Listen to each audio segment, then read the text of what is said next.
তাইলে ভাবছি আমার মেয়েকে তোমার পছন্দ তো? হ্যাঁ শ্বশুর আব্বা, পছন্দ। বাহ, খুব ভালো কথা। তাইলে বিয়ের দিন পাকাপাকি হোক। আচ্ছা, তোমার কি কোনো দাবি দয়া আছে? না শ্বশুর আব্বা, কিছু দাবি নাই। বাহ, খুব ভালো কথা।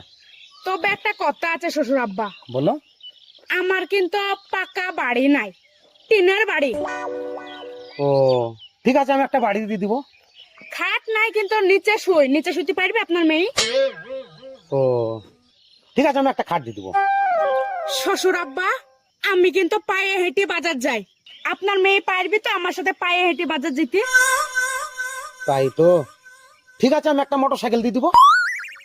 মোটর সাইকেল বাদ দিয়ে একটা 4 চাকা দিলে হইতো না? শুয়োরের বাচ্চা, আবার বাকি কি থাকলো রে?